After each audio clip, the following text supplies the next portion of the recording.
इसवी सन पूर्व 6व्या शतकाचा काळ. भारतवर्षात वैशाली नावाचे एक शक्तिशाली लोकराज्य होते.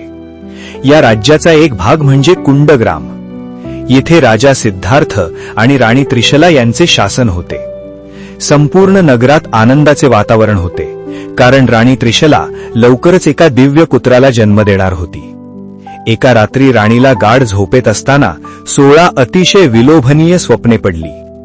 पांढरा शुभ्र हत्ती, गर्जना करणारा सिंह, लक्ष्मी देवी, सुगंधी फुलांच्या माळा, पूर्ण चंद्र, उगवता सूर्य, रत्नांचा ढीग आणि धुराशिवाय जळणारा अग्नी.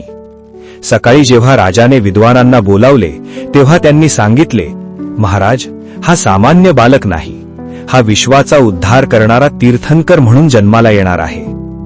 चैत्र शुद्ध त्रयोदशीच्या दिवशी राजवाड्यात एका तेजस्वी बालकाचा जन्म झाला. त्याच्या जन्मानंतर राज्याची भरभराट झाली, म्हणून त्याचे नाव वर्धमान म्हणजे ज्याची प्रगती होत आहे असा ठेवण्यात आले.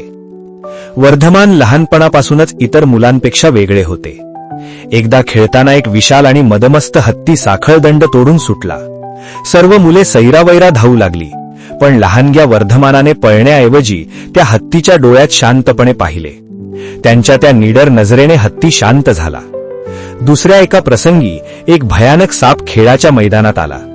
सर्व मुले घाबरली, पण वर्धमानाने त्या सापाला प्रेमाने उचलून बाजूला ठेवले. त्यांच्या या अजोड धैर्यामुळे देवराज इंद्राने त्यांना महावीर ही उपाधी दिली. राजपुत्र वर्धमान तरुण झाले. त्यांचे लग्न यशोदा नावाच्या राजकन्येशी झाले. काही पंथांनुसार त्यांना प्रियदर्शना नावाची कन्या झाली.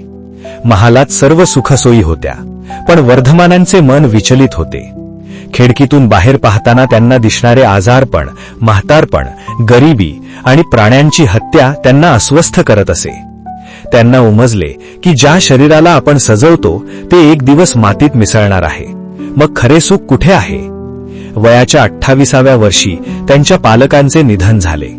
त्यांनी आपल्या थोरल्या भाऊ नंदीवर्धनांकडे संन्यासाची परवानगी मागितली. भावाच्या विनंतीवरून त्यांनी आणखी 2 वर्ष वाट पाहिली आणि अखेर वयाच्या 30व्या वर्षी त्यांनी सर्व राजवस्त्रांचा, दागिन्यांचा त्याग केला. त्यांनी आपले केस हाताने उपटले, केशलोचन, आणि एका वस्त्रात अनवाणी पायांनी महालाबाहेर पाऊल टाकले. पुढची 12.5 वर्ष वर्धमानांसाठी अत्यंत कठीण होती. त्यांनी मौन पाळले. जंगलात राहताना त्यांच्या अंगावरचे एकमेव वस्त्रही फाटून गळून पडले, पण त्यांना त्याची शुद्ध नव्हती. ते पूर्णपणे दिगंबर, म्हणजे आकाश हेच ज्याचे वस्त्र आहे असे झाले. या प्रवासात एक प्रसिद्ध प्रसंग घडला. एका जंगलात चंडकौशिक नावाचा एक अतिशय विषारी सर्प राहत होता, ज्याच्या केवळ नजरेने माणूस जळून खाक होत होता. भगवान महावीर त्याच्या बिळासमोर ध्यानस्थ बसले. रागाने लाल झालेल्या सर्पाने महावीरांच्या पायाला दंश केला, पण आश्चर्य, त्यांच्या जखमेतून रक्ताऐवजी दुधासारखा पांढरा पदार्थ बाहेर पडला. महावीरांनी डोळे उघडले आणि शांत स्वरात त्या सर्पाला विचारले, चंडकौशिक, तू अद्यापही रागाच्या आहारी का आहेस? स्वतःला ओळख. वर्धमानांनी अन्नाचा त्याग करून अनेक दिवस उपवास केले. थंडीत उघड्या अंगाने आणि उन्हात तापलेल्या जमिनीवर त्यांनी ध्यान केले. अखेर 12 वर्ष, 5 महिने आणि 15 दिवसांच्या कठोर तपश्चर्येनंतर वैशाख शुद्ध दशमीच्या दिवशी जंभृक ग्राम येथे रुजुपालिका नदीच्या काठी एका शाल वृक्षाखाली त्यांना केवल ज्ञान प्राप्त झाले. आता त्यांना भूत, वर्तमान आणि भविष्य सर्व स्पष्ट दिसत होते. त्यांना समजले की आत्मा हाच खरा देव आहे. राग, लोभ, मोह आणि द्वेष यावर विजय मिळवल्यामुळे ते जिन म्हणजे विजेता बनले. ज्ञानप्राप्तीनंतर महावीरांनी आपली पहिली देशना दिली. त्यांच्या प्रवचनासाठी जे दिव्य स्थान निर्माण केले जाई त्याला समवसरण म्हटले जायचे. येथे प्राणी, पक्षी आणि मनुष्य सर्व एकाच ठिकाणी बसून त्यांचे विचार ऐकत असत. त्यांनी जगाला अनेकांतवाद शिकवला, म्हणजे प्रत्येक गोष्टीकडे पाहण्याचे अनेक दृष्टिकोन असू शकतात, म्हणून कोणाशीही वाद घालू नका. त्यांनी स्त्रियांना संघात प्रवेश दिला, जे त्या काळात अत्यंत क्रांतिकारी पाऊल होते. त्यांनी संस्कृतऐवजी सर्वसामान्यांच्या भाषेत असलेल्या प्राकृतमध्ये उपदेश केला.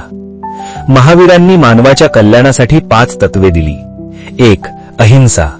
कोणत्याही जीवाची हत्या करू नका, मग तो सूक्ष्म जीव का नसावा. 2. सत्य. खोटे बोलणे हा आत्म्याचा नाश आहे. 3. अस्तेय. परवानगीशिवाय दुसऱ्याची वस्तू घेऊ नका. 4. ब्रह्मचर्य, आपल्या वासनांवर ताबा मिळवा. 5. अपरिग्रह, गरजेपेक्षा जास्त संपत्तीचा साठा करू नका. त्यांनी सांगितले, अपनी आपा सोई रे, म्हणजे स्वतःचा उद्धार स्वतःच करा. देव कोणाचे नशीब लिहित नाही, तर आपली कर्मे आपले भविष्य ठरवतात. भगवान महावीरांनी 30 वर्ष पायी प्रवास करून अहिंसेचा संदेश पसरवला. वयाच्या 72व्या वर्षी बिहारमधील पावापुरी येथे कार्तिक अमावस्येच्या रात्री त्यांनी जगाचा निरोप घेतला. त्यांनी मोक्ष प्राप्त केला. ज्या रात्री महावीरांनी शरीर सोडले तेव्हा लोकांनी म्हटले, आज ज्ञानाचा प्रकाश गेला आहे, आता आपण मातीचे दिवे लावून प्रकाश करूया. तिथूनच दिवाळी साजरी करण्याची परंपरा सुरू झाली. भगवान महावीरांची ही कथा आपल्याला शिकवते की जन्म कोणत्याही कुळात झाला तरी माणूस आपल्या कर्माने महान होतो.